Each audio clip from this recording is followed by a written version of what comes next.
नमस्कार बच्चों, आज आपका कार्यपत्रक जनवरी 21 आया हुआ है और आज तिथि है 30/7/2021। ये कक्षा 7 और 8 दोनों कक्षा के बच्चों को करना है। देखो बच्चों, आपको यहाँ एक चित्र दिखाई दे रहा होगा और इस चित्र में बच्चे पतंग उड़ा रहे हैं।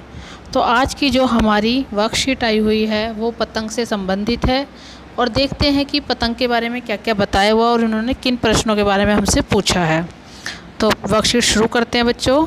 सावन के महीने के आगमन से भारतवर्ष में त्योहारों का तांता लग जाता है। इस लाइन से तात्पर्य है कि बच्चों, जैसे ही सावन का महीना आता है वैसे ही हमारे घरों में त्यौहार भी शुरू हो जाते हैं, प्रारंभ हो जाते हैं, चाहे वह हमारे लोक पर्व हो या राष्ट्रीय पर्व हो।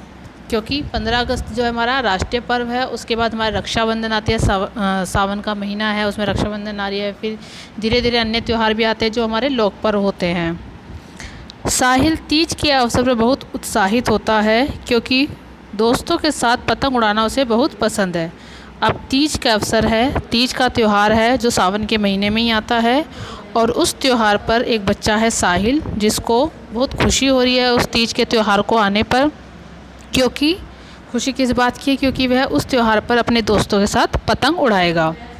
वह अपने दादाजी के साथ रंग बिरंगी पतंगे लाता है और पतंगों को लेकर उधेड़-बुन में लगा रहता है। मतलब पतंगे लाया है और उन पतंगों को तैयार कर रहा है उड़ाने के लिए। उसमें आप छेद करके मांझे वगैरह लगाते हो ना, उसमें।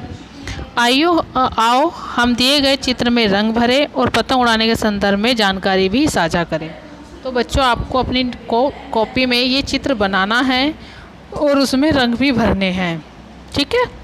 तो यहाँ पर पहला प्रश्न, यहाँ पे एक आपको काम दिया प्रश्न नहीं है कि अपनी पसंद की एक चित्र बनाइए पतंग का।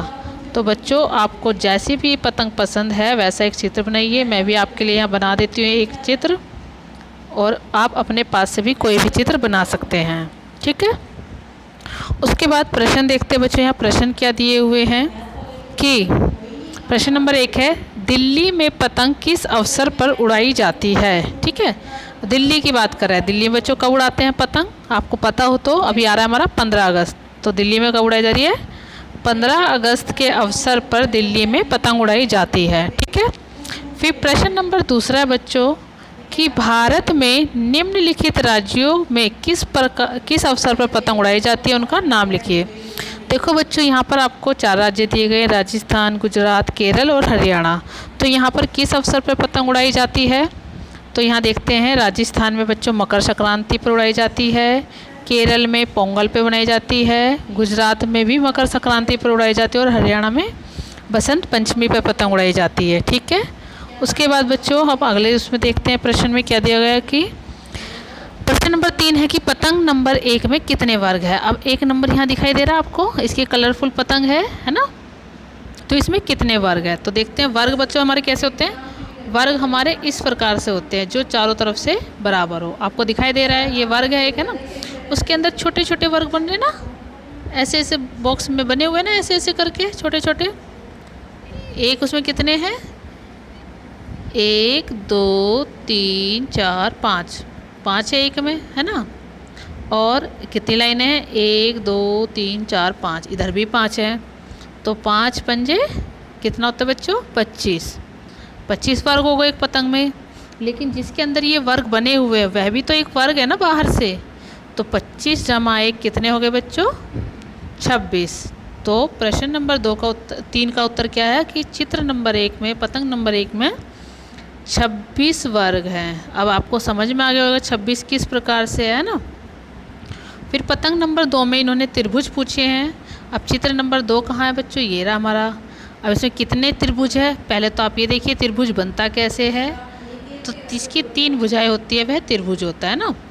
पतंग है यहाँ पर 1 2 3 4 त्रिभुज दिखे आपको, ठीक है। 4 के बाद बच्चों फिर देखना 5 6, है ना। उसके बाद इधर से भी देखो बना हुआ है 7 और 8। तो कितने त्रिभुज बने हुए हैं? 8 त्रिभुज बने हुए हैं। कितने बच्चों? 8। और ये भी शायद आपको पता चल गया होगा किस तरह से 8 त्रिभुज बने हुए हैं। फिर है बच्चों हमारा प्रश्न नंबर 5वां कि पतंग उड़ाने से संबंधित आप अपने अनुभवों के बारे में लिखिए।